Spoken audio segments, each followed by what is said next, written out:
Good afternoon, everyone. I'm going to kick us off because it is 12:30. My name is Katie Jacobs. I work at the CIPD and I've been hosting our coronavirus series of webinars. Now, we've been away for a couple of weeks talking about this topic, but now we're back with a new series helping you to cope with all things COVID through to the end of July. This afternoon, we're exploring bringing people back to work post-furlough. Working practices have changed dramatically, and coming back, whether that's going into an office or working at home or going to a manufacturing site or a retail site, can have a major impact on health and well-being. And we'll be discussing how to mitigate that. Joining me this afternoon, we have Rachel Suff, the CIPD's Senior Policy Advisor and our resident expert on all things well-being. We're joined by Chartered Psychologist Richard McKinnon and Zoe Stevens, HR Director at medtech company Blatchford. Thank you so much, everyone, for joining us this afternoon. As ever, I'm just going to run through some very quick housekeeping. A reminder, this session is being recorded. It will be available on demand via the webinar section of the CIPD website. And if you visit there, you can also access recordings of all of our previous webinars and sign up for future sessions. This month, we're going to be covering company cultures post-COVID-19. We're going to be looking at creating learning cultures and also giving an update on skills in the light of the recent summer statement. If you want to submit questions during the webinar, and please do, because we've got a whole dedicated Q&A section towards the end, then could I ask you to use the Q&A tab, which you should be able to see at the bottom of your screen. Please don't use the chat box for questions. So if you want anything answered, then put it in the Q&A box. We don't have a legal representative on today's session, so do remember that if you need legal advice around furlough or return to work or anything else, that CIPD members can call our HR Inform helpline, which is available 24/7 and will give you an individual response. And remember to head to the CIPD Coronavirus Hub for up-to-date information and resources. And finally, a reminder of our new Wellbeing Hub and helpline for our members in the UK and Ireland. Together with award-winning workplace wellbeing provider Health Assured, we are now providing CIPD members with free help and support 24/7, 365 days a year via telephone or online consultations with qualified therapists. And you'll see more details about this at the end of the session. This session is all about looking after employee wellbeing, but remember that you also need to look after yourselves. So let's get into it. As lockdown begins to ease and the furlough scheme becomes more flexible, many employees are being reintegrated back into work and the workplace. Those who have been furloughed for months may be returned to full or part-time work, potentially working remotely, and many employees who have been working from home face the prospect of returning to a very, very different workplace. Working practices have changed for most of us, and adjusting to the new normal can trigger a range of anxieties. So how can people professionals support employees and people managers through this change while continuing to prioritise health and well-being? That's what we're going to be discussing today. Our running order: first, Rachel will set the context for this really enormous employee relations challenge. Then Richard will talk about the psychological impact of furlough and reintegration. Zoe will then contextualise all this through a case study of what's been happening in her own organisation, and then we'll take questions. So that's it from me for now. I'm going to mute myself and hand over to Rachel to kick us off. Thanks, Rachel. Thanks, Katie, and good afternoon. Yes, you'll see my title slide talked about returning to a workplace or work, because as Katie outlined, there's a lot of different scenarios around the whole issue of returning to work at the moment. Now there's the opportunity for flexible furloughs, so people can return on a part-time basis, but they might not be returning to a physical workplace. They might be continuing to be at home, or they could be returning to a physical workplace. Also, as the easing of the restrictions continues, we could have more people actually coming back into a physical workplace who have been working from home. And I am posing this whole context in terms of potentially a really significant employment relations challenge, managing all those different situations. Lockdown, the initial lockdown was challenging enough for HR professionals, that actually the situation is becoming ever more complex. For a start, we're still living, as we all know, with the real threat of infection from COVID-19. Nothing's changed there. Also, the pandemic has raised a whole number of challenging, complex situations to manage in terms of individuals in your organisation. For a start, for example, we know the pandemic hasn't had an equal impact on many different employees and different groups as well in the workplace. Just as an example, in terms of personal characteristics like age, gender, health, ethnicity, disability, whether or not you're shielding, and we know there's significant change coming there, because from the 1st of August in England, shielding will be paused, and that category of clinically extremely vulnerable will be brought into line with clinically vulnerable, and you can work from on site if you're in that category, if it's COVID safe. So that does throw up a lot of issues to deal with.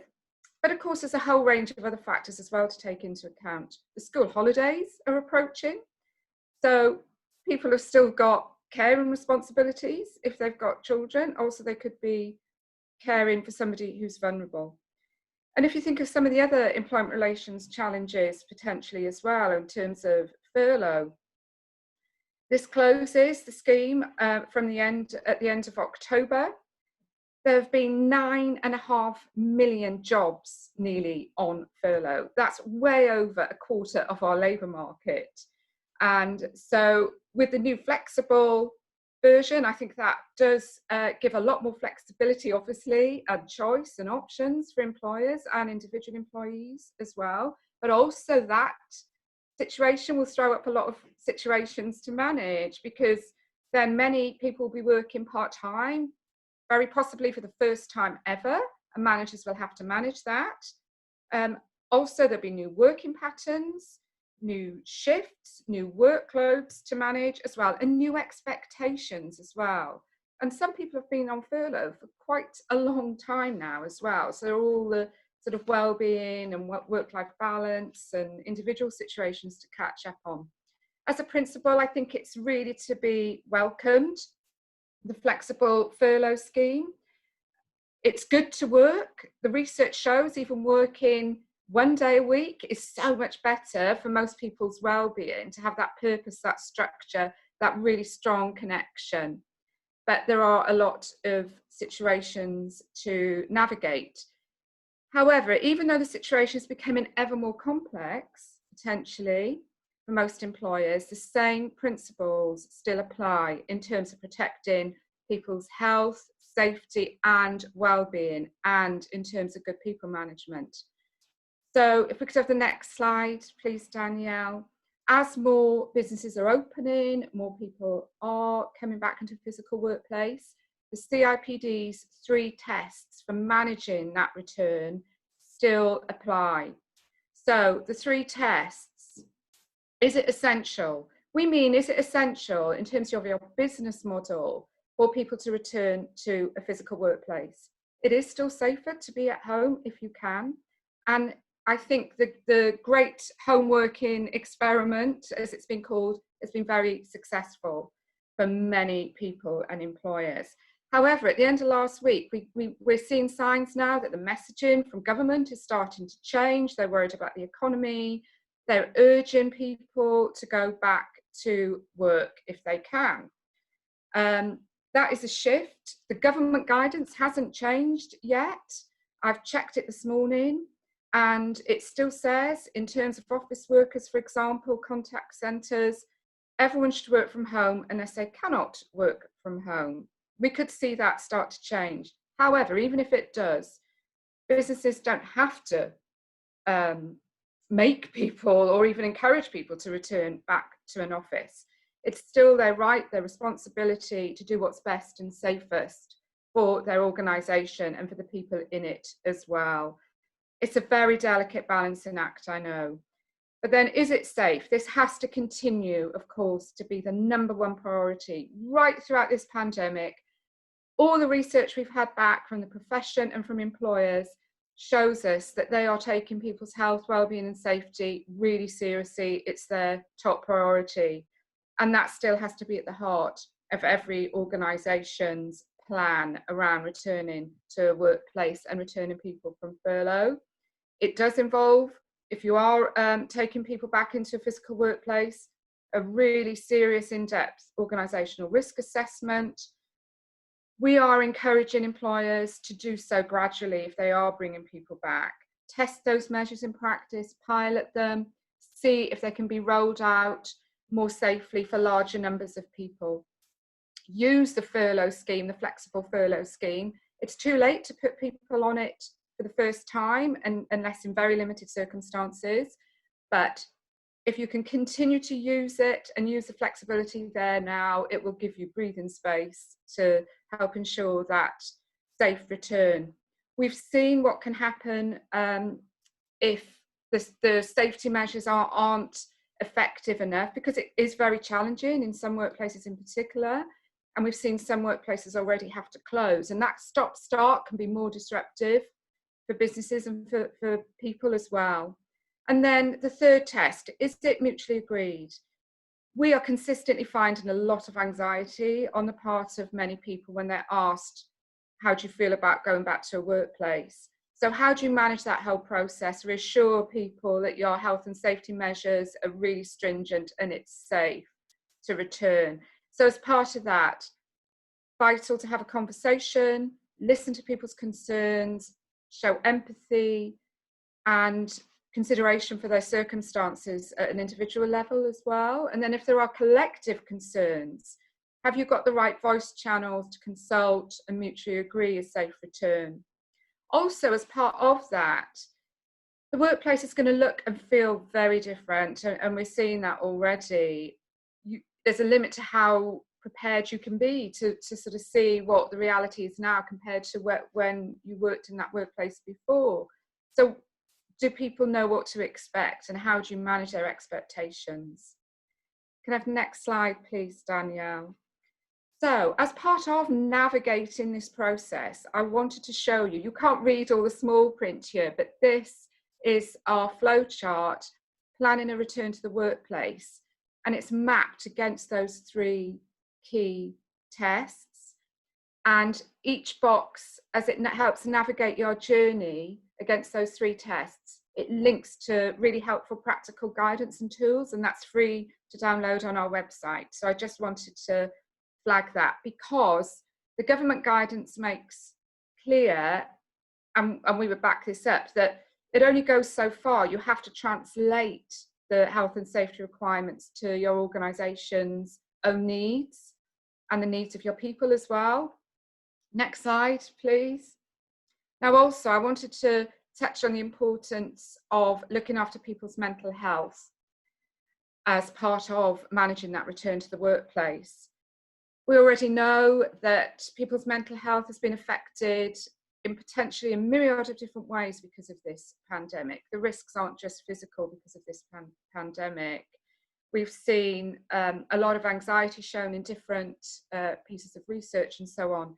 Mind, the mental health charity, last week released some large-scale research, and that it showed that half of people said their mental health had got worse since the pandemic started, and they are warning about a mental health emergency, and it's long term. We haven't even reached the peak of that yet.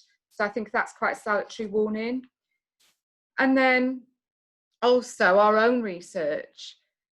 I've mentioned concern for people's health and well-being really high up the agenda, and employers, nearly 9 in 10 of those we surveyed are concerned about the mental health of their staff. Other research that we've carried out amongst employees, and we've been doing this every month to sort of take a barometer every month, we've shown, it shows in the most recent research that anxiety on the part of many people about a return to work and commuting is not subsiding, and it's showing consistently high levels. Around half are anxious about that. and around commuting, the whole issue of public transport as well, I'm sure you're very aware of, and much higher levels of concern about that in London because so many people rely on public transport. Understandably, the last bullet point, people with an existing health condition, physical as well, are concerned about a return to a workplace, but concern is even higher if somebody has a mental health condition. All this does mean, as well as the measures that you put in place and how you manage that process as an employer, as well as that perspective, line managers and the role that they play in supporting people back into a workplace and back from furlough is really important. They will very likely be the first port of call. They are the eyes and ears of the organisation now more than ever, where people have been at home. They are the main link between the organisation and its people. So really important that they are supported and understand what their role is as part of this transition. Can I have the next slide, please? So this just very briefly outlines the role of line managers. Firstly, what their role isn't. We are certainly not expecting line managers to be medical experts or act as counsellors, but it's more having the empathy, the understanding of what their role is, how people's mental health and so on might have been affected, and how to signpost people to sources of support as well. That's really important. So as part of that, not shying away from having those sensitive and supportive conversations on a one-to-one level, showing compassion, really important, to know what kind of changes they can make, how to operate flexible furlough, how to put in place adjustments for people who might need them, who are returning to work or from furlough, really as part of a reinduction process, considering that some people might have been on furlough for several months now. And being able to tailor that support to individual needs as well is really important. And then secondly, how HR and employers provide that ongoing support and guidance for line managers, because they are potentially coming up against some very complex and challenging situations where they need to support their staff. So there's a lot of responsibility on them at the moment. They're also under a lot of operational pressure in a lot of organisations. They really are the squeezed middle very often. That's how we see their role. And if they are going to be able to intervene early to support people's health and well-being, then they need to understand the whole question of people's mental health being impacted and how they can support people and signpost them. So please look after, on the third point, their health and well-being as well. They need the support of their managers too, and they need to be able to access health and well-being support. Next slide, please, Danielle. So just on this slide, I want to flag another piece of guidance on our coronavirus hub page. It's there to download, and it's a really good guide. It covers all the issues I've talked about and much more in terms of looking after people's mental health as part of returning to a workplace. And it includes advice about role of line manager, how to handle disclosures about mental health, how to intervene early, and so on. Final slide, please. So final slide. I always end with this page showing our coronavirus web page. There is so much advice and guidance on there that we are updating regularly. There's a wealth of resources and a lot of detail, frequently asked questions as well, because webinars like this are great to have the discussion, but you can't cover every scenario. And we also have for CIPD members a helpline for employment law and health and safety as well. But I also want to flag new guidance on there that's really relevant to this webinar, which is about flexible furlough and managing people part-time. And what's brilliant is we've got guidance for employers, but also for line managers and for employees as well. So I think that could be really helpful. Thank you.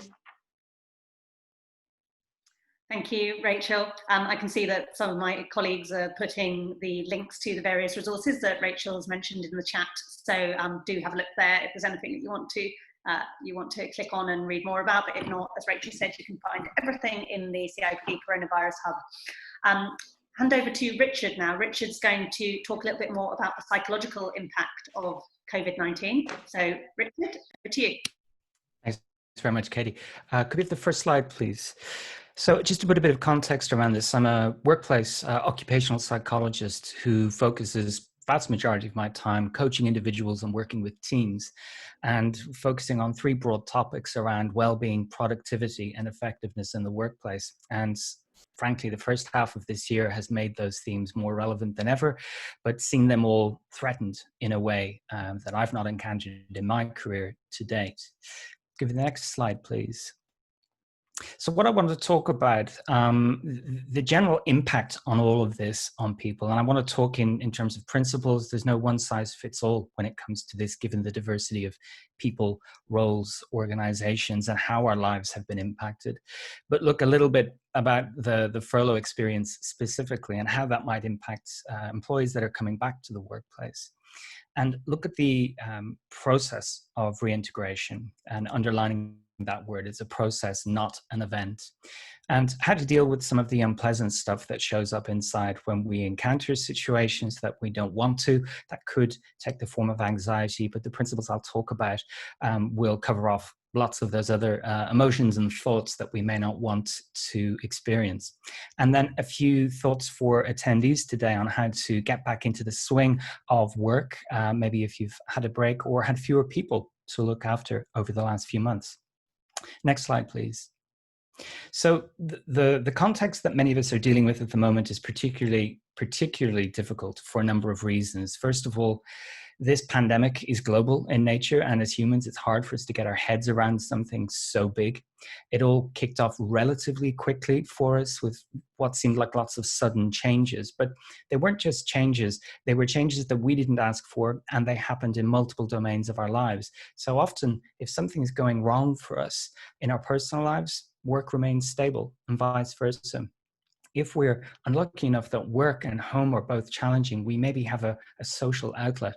And during this time, the vast majority of people have had none of those things to be able to fall back on. We're waiting with dealing with the ambiguity and the uncertainty of no date in the diary when all of this will be over. That can be very, very uncomfortable. And we're dealing with a changing landscape. So again, it's not now we're back to work, it's people going back in phases, the regulations changing in phases. So much more change in an ongoing basis, and something that we might easily forget if we're coming at this from an expert point of view. Depending on where you are in the UK, you might be getting different views on this, different regulations, and that can be challenging as well for the layperson. But as humans, we've no shortage of comparisons that we can be making. And what I mean by that is comparing my journey through this to my colleagues, or my company to another company, or indeed my country to another country. And that's often very, very unhelpful. So as a general principle, I recommend people follow their own journey through this and make comparisons between how I'm doing today versus how I was doing last week versus last month, rather than making false comparisons to others. So what I'm getting at here is that we've got quite a few things intersecting, making this challenge particularly difficult for us. Next slide, please. So because, and as Rachel mentioned earlier, the sort of centrality of work to us and our identity is really important and really well known, and it provides us many things. So if you've been furloughed, if you've been removed from the workplace and you didn't ask for that, it can impact you on a number of levels. From a very psychological level, it can detract from your self-worth. It can impact your self-concept, particularly if your role, if your profession, if the job you do plays a big part in how you describe yourself, either to yourself or to other people. It feels like a big piece of the puzzle has been removed, and that can leave people feeling very uncomfortable and with big questions in their lives.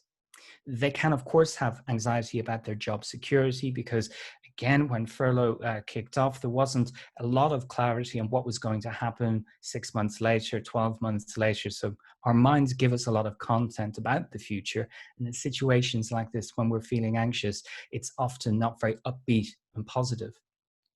When we're thinking already about getting back into the workplace, we're wondering, how am I going to keep up with developments, with knowledge? Maybe things are changing and I'm not there, I'm not aware of it. And this is like any break from the workplace, except it's not someone taking a break because they want to go back to do some training or because they've got family things to deal with. It's because there's a global pandemic, and that's not a positive environment to find ourselves. From a very simple point of view, work gives us a lot of rhythm, a lot of routine in our lives, from getting up, from commuting, coming home, organizing ourselves around that working routine. And when that's gone, it can feel very uncomfortable. And we can, of course, get into some unhelpful coping strategies.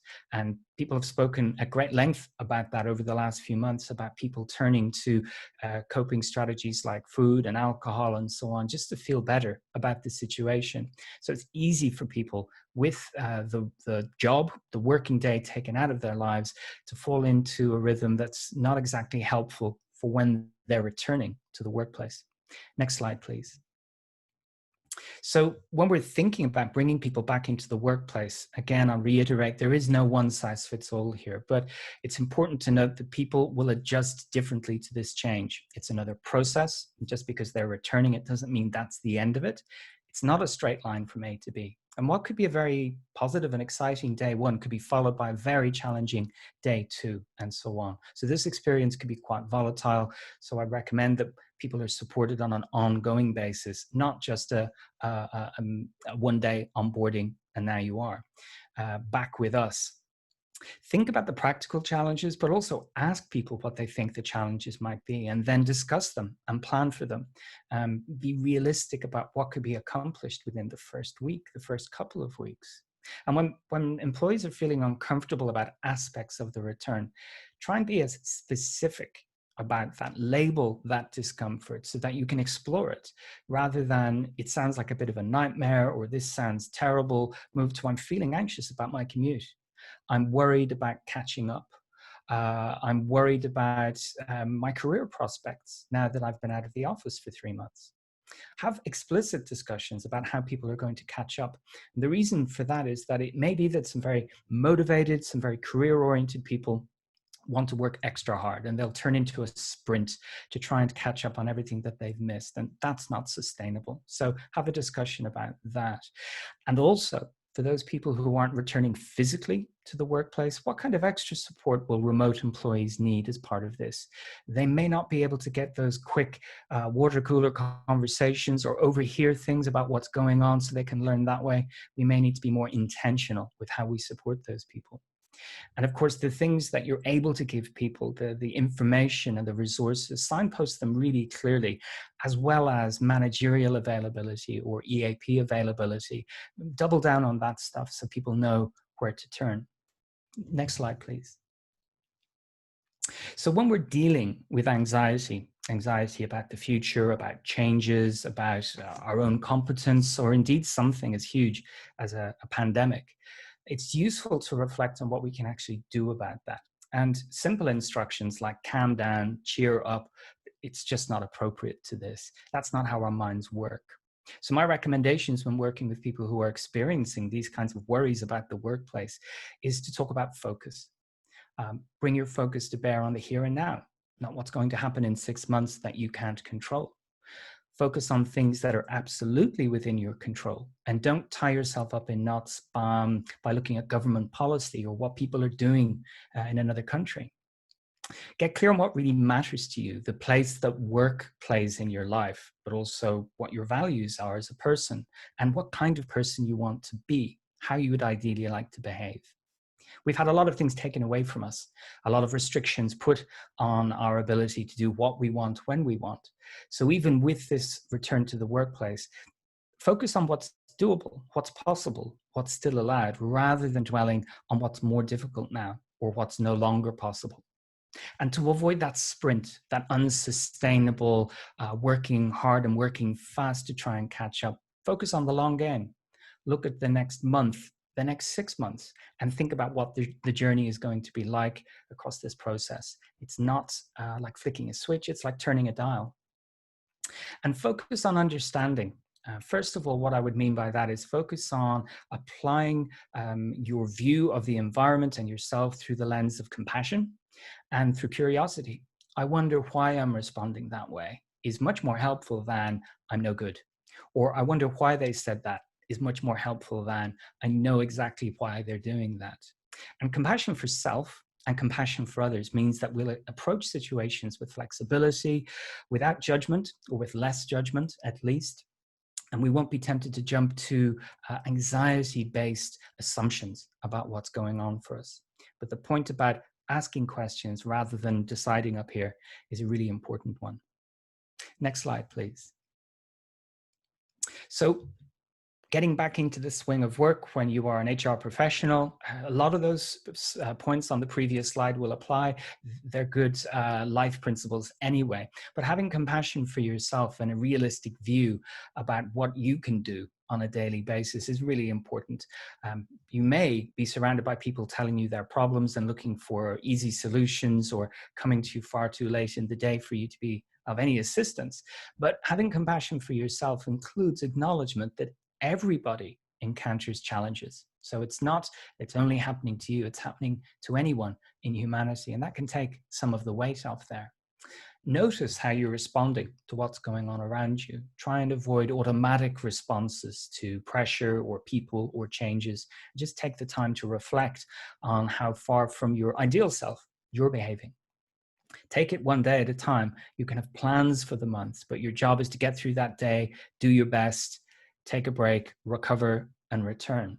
And just like with anxiety, encourage people to get specific about problems, but also for you to get specific about problems. If there's a challenge you're thinking of, if there's a feeling you don't like or a thought you're having, be specific. Use language to make it as detailed as possible. Talk it through with someone or write it down, but try and shy away from doom and gloom into something that's problem-oriented. And think about your own coping strategies. It's not sustainable to work furiously, to put in lots of extra hours. It's not sustainable to use substances to make yourself feel better. And that includes cake, that includes wine. Think about things you can do that will add to your resilience and add to your well-being, like exercise, like meditation, like positive social experiences. I think we'll leave it there. Thank you very much. Thank you so much for that, Richard. I think I certainly needed to hear some of that. So I'm sure people watching felt the same. Just a reminder to please get your questions in rather than leave it till the last minute, because if you do that, then we will not be able to answer them. So please do get your questions in using the Q&A panel, and we will get to them after Zoe has brought some of what Richard and Rachel has said to life by talking about her own experiences as HR director at Blatchford. So over to you, Zoe. Thanks, Katie, and hi everybody. Zoe Stevens, I'm the HR Director at Blatchford. I've been with the organisation for about 8 years now, and I have to say this is probably the most challenging time in my career in terms of providing leadership and guidance to the organisation and to the senior team. Just moving on to the next slide, a little bit about who Blatchford are, because we're not a household name, but essentially we design and manufacture prosthetic and orthotic devices to enable people who've got mobility problems to lead the kind of life that they've always wanted to lead, or they did lead before they had an amputation. So, you know, we work, it's an incredibly humbling business to work for. I'm meeting people, or I was meeting people before lockdown, who were using devices to, you know, to return to the workplace, to be able to run marathons, to climb mountains, or, you know, maybe just to attend school. So it's an incredibly humbling business. We've got 1,000 employees worldwide. Most of those are in the UK, it's fair to say, with employees in Norway, across Europe, and in the USA as well. So we had to manage all of the different international contexts when we went through lockdown. Prior to sort of the end of last year, we ran an employee survey, and prior to to lockdown, we've kind of had a fantastic rate of saying 86% of our employees thought Blatchford was a great place to work and they would recommend it to their friends and family. And that's important to kind of pull that through some of the work that we've done, because not just mental health, but employee engagement was really high on my agenda as we managed through this process. So what have we done? Next slide, please. Just a little bit of context so you can understand how far we had to move. So in those last couple of weeks in March, when we went into lockdown, we furloughed 85% of my population in the UK. And we literally did that within a few days, like many other organisations. So we went from communicating to employees that we were furloughing, to identifying that population, issuing all the different sets of terms and conditions that we needed to issue, and getting them all back within 5 working days. It was an immense task. At the same time, we furloughed 95% of our Norwegian population. We only had managers left. Every single clinician, technician and administrator was put on furlough. And then in our European operations and our US operations, we didn't need to use furlough. Smaller teams in Europe, also the facility is not available in the US. It's a harsher working environment. So there's no support for furlough. It's sort of almost a redundancy type scenario for US employees. So we took the option not to lay people off and not to go on furlough, but we did implement short-time working, which still involved changing terms and conditions. More widely than that, within 10 days, we'd already identified and actioned what our company stability plan looked like. Our major customer in the UK is the NHS, and you can imagine they were pretty occupied with dealing with the influx of patients as a result of COVID. And sort of seeing prosthetic and orthotic patients wasn't high on their list of priorities. So how did we stabilise the business commercially and provide the right level of communication support to our employees was something that we sort of took 10 days to work out. And then all communications moved to critical communications. We were very much in tell mode as a leadership team. You will do this, and this is how it's going to be, and we need you to communicate this. And we quickly were in that sort of tell mode mentality. And people kind of really respected us for that. We've had some really good positive feedback. The early doors, they were very confident that we were making the right decisions to get the business to move forward and to respond to the situation. Next slide. Once we sort of got over that, we moved to, okay, what does our new normal look like? And working alongside my team, we identified 5 strands of activity that we wanted to concentrate on. The first one was sort of communications and engagement. Is how do we deal with the communications, and what type of communications do we do for the people who are working versus the people who are on furlough? And it became very apparent, I'm sure, to many of you, that we needed to have the same message but delivered in a very different way for the different populations. And I wanted to make sure that our furlough population felt included all the way through this process. And in April, none of us knew how long we were expecting people to be out on furlough and what the end point looked like. We were quite keen. I look back to April now thinking, oh, look, in June everybody will be back, but here we are nearly at the end of July, and that situation's not significantly changed. We did have an EAP. I have an international health program that supports us as well. We dug out all of the collateral on that, and we re-communicated that out. I mean, it was always there, but we said, come on, if there's ever a time that we want people to engage with this process, now is the time. So we pushed all that back out. We sent it out via email. We put it on all of our electronic platforms. And we also sent it out in the post to people. Don't forget this is available. Please interact with it. Please use all of the resources that are available. So we made a really big thing about it at sort of end of April and into the beginning of May. And then for our line managers, we made mental health training compulsory for all line managers. So we engaged with a couple of local providers that reacted really quickly in supporting us. And we made every single line manager that was in work attend a mental health training session. And that was about, how do you identify mental health issues in your team? How do you encourage people to talk to each other? How do you encourage people to share maybe their anxiety levels or what's concerning them? And importantly, for those people who aren't or can't share what they're experiencing, is how do you identify early doors so that we can put the necessary support and package around employees to make them feel as safe and as valued as possible, and protect their mental health as much as we can.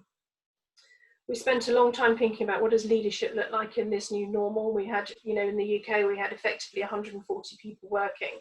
What does leadership now mean to them? A lot of them, the managers had been put on furlough, so their reporting lines had temporarily changed to people. So how did we maintain that visibility? How did we ensure that people still knew who to go to, who were making the decisions and where to go to for guidance and advice? And then finally, we looked at employee development. What support could we do to give our furloughed population, either to learn new skills or to make sure that they stayed on top of the skills that they've already got? So we already had some great online solutions available, but we just took the opportunity to regularly go out with, don't forget there's some training online. There's both compliance training and behavioural training. And there's, some two-way collaborative type options that you can follow as well to try and connect people. Next slide.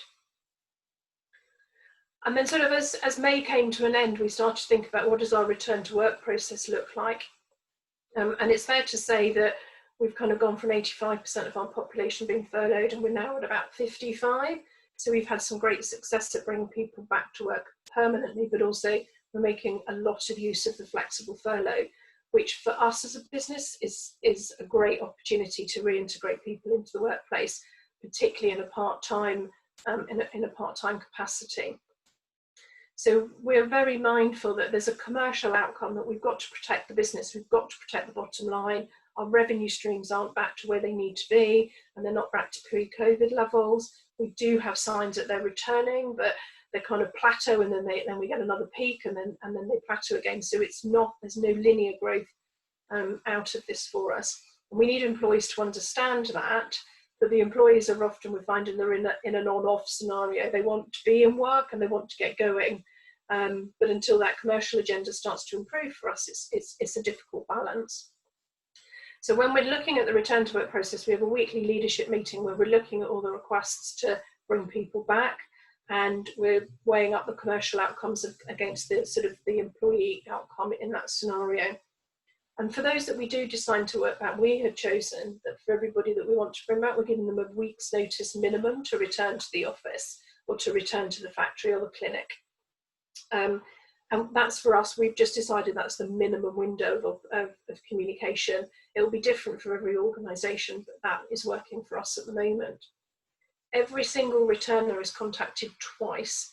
So we call them, my team calls them, to talk to them about coming back. How are they feeling? Are there any kind of personal circumstances that we need to consider? Particularly caring responsibilities have shifted quite significantly. Is there anything that we need to be mindful of about you returning to the workplace? And then their line manager also talks to them about the local arrangements that we're making. We've got, sort of 40 locations across the UK. And it's only the line manager that knows, how the entranceway has changed, and there's no staff from now, and how frequently you're changing your PPE. So the line manager is doing a kind of reorientation before they're returning. We then send out a mini induction pack to them. We make them do some health and safety training. We're talking to them about the company. We're talking to them about the leadership team. So we're doing a mini online induction before they come back. And then on the first day, they must interact with their line manager or supervisor, and we're doing a sort of return to work interview. It takes the form very similar of one you would do when someone returns from sickness. So we're asking a very similar sort of set of questions, and we're recording it in the same way on our HR system. We're issuing the PPE at that stage and giving people a real rundown as to why it's necessary to wear it, why we've given them the type of PPE that they've got. The press have been very unhelpful with PPE and the messaging that they have put around the need for PPE. Where we work in clinical environments, we've got a lot of clinicians returning expecting to be issued with, full body suits and face masks and helmets and face coverings, and it's just not needed in the environment that we have that we're operating in. So we have some challenges explaining to people why the PPE looks or is issued in the way that we're doing it against what they're thinking, that based on press coverage. And then we're also running an employee survey, constant employee survey, checking in with those who've returned to say, did we miss anything? Was there anything that we hadn't picked up? What do you know now that you'd wish you'd known before you'd returned into the workplace? And that's sort of an ongoing survey. Next slide. Thank you. And finally, it's all work in progress. And I'm sure there's many people on here that, you know, almost the advice and the guidance and the things that you're doing are changing on a daily or a weekly basis. So we're not resting on our laurels, and we're constantly challenging ourselves to make sure that we're doing the right thing. What I can say is what the sort of things that we're challenging ourselves with now is that ongoing visibility of leadership. You know, if we remain at home, if managers remain at home, but our employees are in the workplace, how do we maintain that visible leadership? How do we maintain that sort of engagement piece that comes naturally through that visible leadership? We're trying to set up bubbles for our working teams. So we've broadly split, as we're thinking about returning to work, we've broadly split our employee population into 3 groups. So we've got group 1, which are people who can't do their job from home.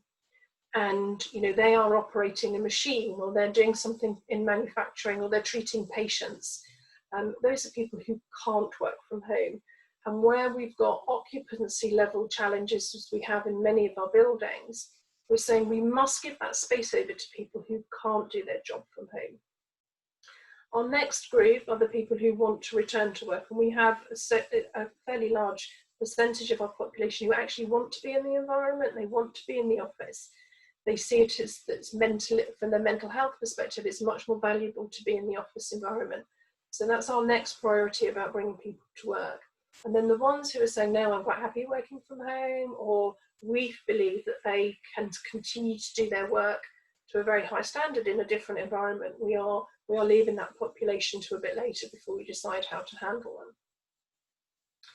them. But it's a real challenge. I'm going in 1 day a week, and just looking at how does the office operate now, it's really, really challenging. You know, the one-way system, the fact that you can only have one person using the toilet at any one time, you're queuing outside for it, we're only allowed one person in the kitchen to make a cup of tea.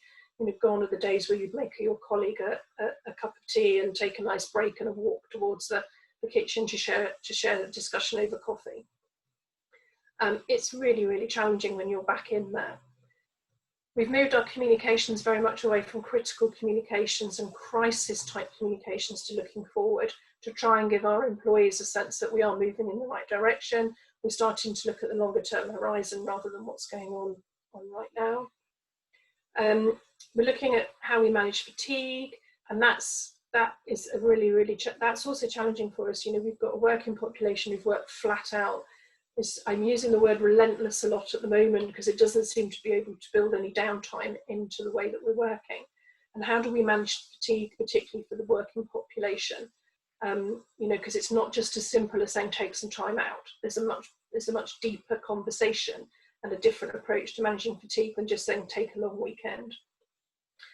We are doing employee check-in conversations, so at least every other week we're expecting line managers to check in with returners to say, is everything okay? Has anything changed? What else do you want us to be doing to be supporting you?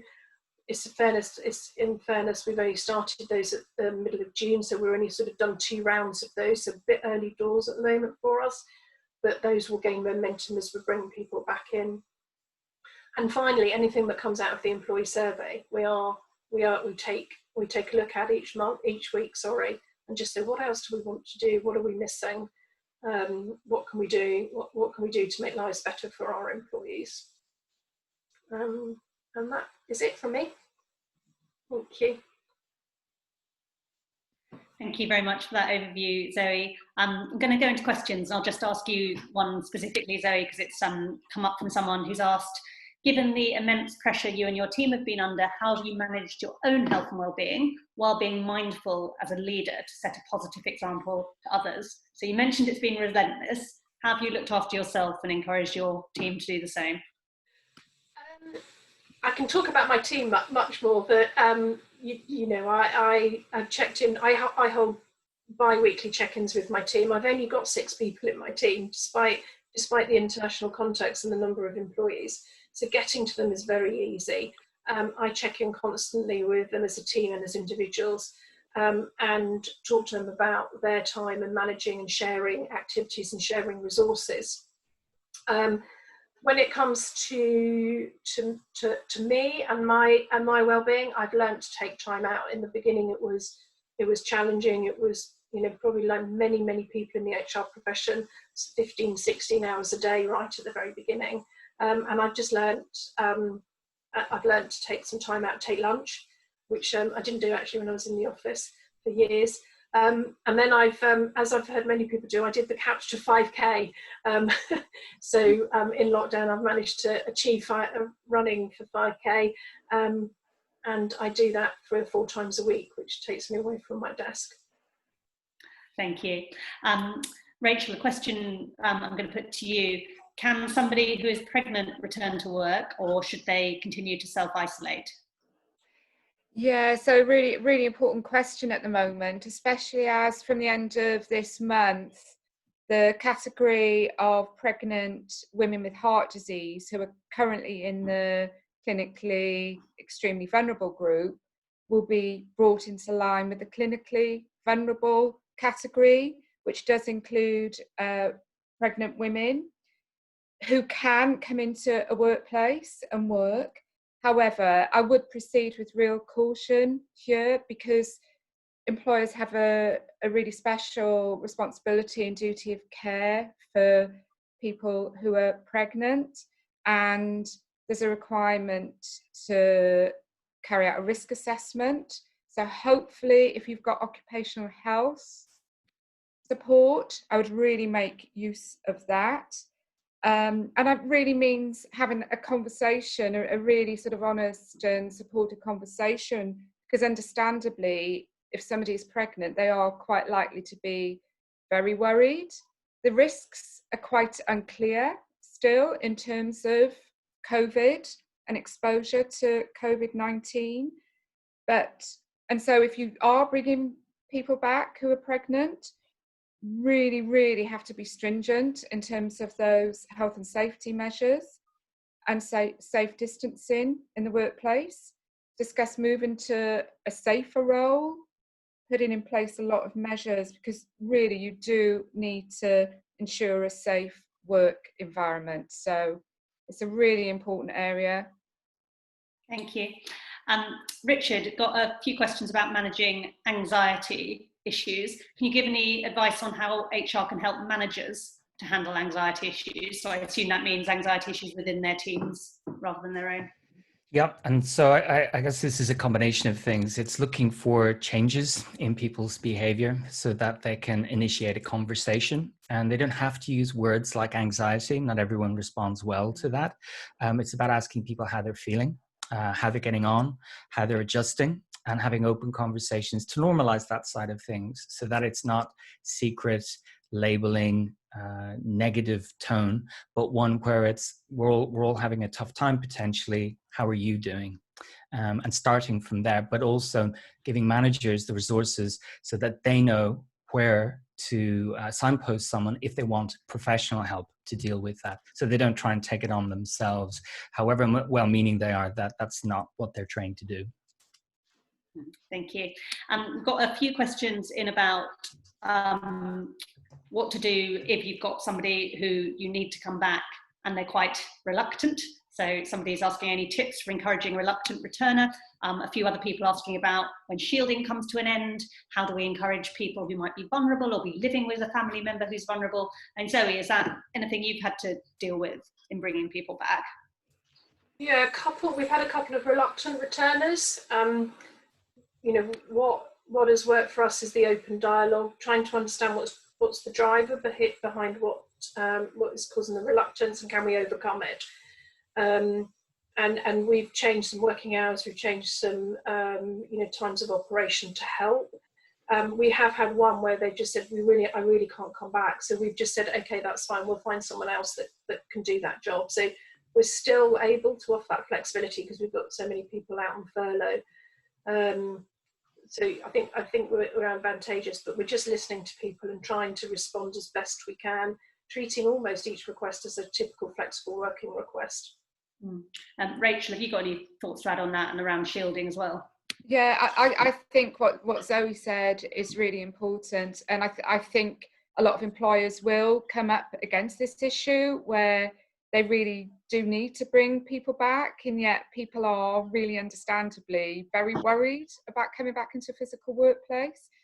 And so I think perhaps patience where you can, and that's why having that really supportive one-to-one conversation as well, so that you can do everything that you can to reassure that person. And maybe it's just a case of patience, and it will take a little bit of time for people to come round to feeling confident about returning to work.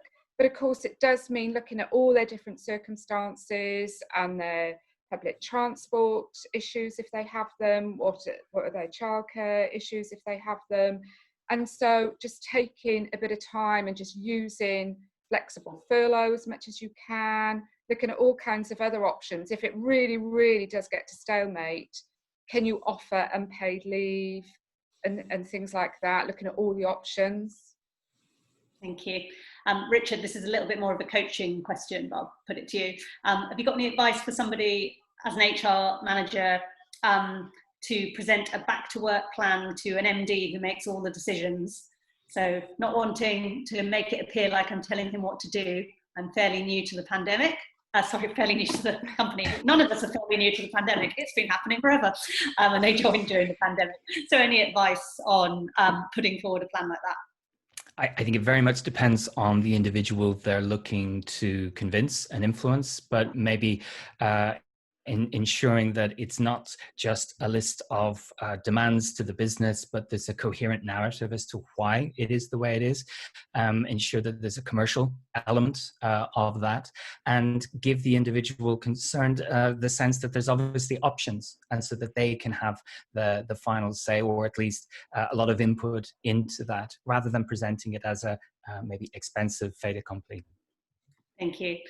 This is a really great question. This is something that's been coming up quite a lot in conversations I've been having with HR leaders, which is how do you support teams that might have some resentment where some of the team were furloughed but others were not?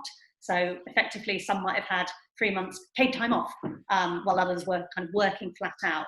How do you manage teams to get back to working together and to reintegrate them? Zoe, is that something you've encountered?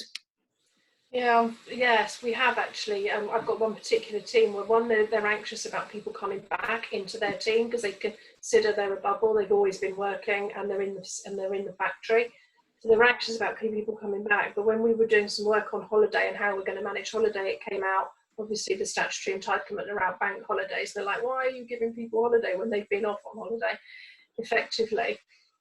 So we just broke that conversation down. It was me and my CEO who actually they actually caught that question in a town hall session, and we just broke the question down and it sort of explained what the law does to protect people around time off and why bank holidays was part of that statutory entitlement piece, but also gave them the reassurance that we were going to manage their holidays and help them get the right level of time off as well. I'm not saying that it was particularly received well, and I'm not saying we're out of the woods by any stretch of the imagination, but we tried to kind of paint both sides of the coin for them so they could understand why we needed to take certain course of action with the furloughed people and what we were going to do to support them. Richard, have you got any advice on that one, on bringing such an individual, like the huge spectrum of experience, how do you bring people back together? Absolutely. I think it depends on how it's encountered in the workplace. If this is really disruptive, or it's questions in general about, well, hold on, how fair is this? I think it's a good example of the comparisons we might make between ourselves and others, and we do that on a very superficial level maybe. And so we've got a fixed idea about what people on furlough have been through, assuming that it's great and that we've been working really, really hard, encouraging people to take as many flexible perspectives of other people's experience as possible, and to explore the potential downsides of being on furlough and the potential upsides of maintaining your role and not having that disruption. But anything that can avoid the them and us, because that can persist. So it might be for a team leader to explore ways of having a reset and saying, from this point on, we're all back, we're a team. It's going to depend on circumstances, though. Thank you. Got a question about where responsibility for this sits. I'll put it to you, Rachel. Do you recommend that in larger organisations, some aspects of wellbeing and mental health care, kind of one-to-ones and reinduction that would normally sit with line managers should move to HR teams to take pressure off the line managers over the next few months? Any thoughts on, is it HR, is it line, is it both working in harmony? Really good question, and I think that's a really good sort of desire to want to relieve some of the pressure on line managers, but I think it's important that line managers are still part of that looking after people, because they do need the guidance, especially in these tricky situations that they're going to encounter, and real care on their well-being. But it is line managers that have that day-to-day relationship with employees. So I think it's important that they are still part of that relationship, because employees will naturally turn to them. And I think as long as they've got the time and the space and they are feeling well and confident in their role, I think it is important that they're still part of that support for people, because also they know what their job involves, they know what their workload is, and they can make the sort of changes that will make the difference. But I think they do need a lot of support as well at the moment. Thank you. And I'm just run over by 1 minute. I'm just going to ask one last question to you, Zoe, on that line manager piece. Could you share what kind of resources or support you provided line managers with when bringing employees back from furlough? Kind of how detailed is it? What does it look like? So we've got a very pack of information. It just signposts them really. Okay, where can you get help? How can you identify support? Take them back to the mental health training that we put them through, and some this is what you must do, and this is what would be ideal for you to do around communication, PPE, work layout, and things like that. Thank you. It's mostly signposting. Brilliant. So I'm afraid I'm going to have to wrap it up there. And as ever, everybody got their questions in the last 2 minutes, so I'm really sorry that I haven't had time to answer them. People who are asking for things to be repeated or where they can find resources, you will be able to access this webinar on demand from this afternoon, and you'll also be able to download the slides, so you can just go back and watch it again and find the information that you're looking for. Thank you so much, Richard and Zoe and Rachel, for a really great discussion and for sharing your stories. A reminder that you can sign up to future webinars until the end of July via the CIPD website, and a final reminder about our new wellbeing support for members in the UK and Ireland, with a free 24/7 telephone helpline staffed by therapists and provided by Health Assured. And you can see that on your screen right now. And do remember to look after yourselves. I think, as came out a bit in that discussion, this is a really, really intense and, as Zoe put it, relentless time for HR professionals. So please do remember to, as I say, put on your own oxygen mask first before helping others. But that's it from us this afternoon, and we will see you on the next one. Thanks a lot for coming. Bye-bye.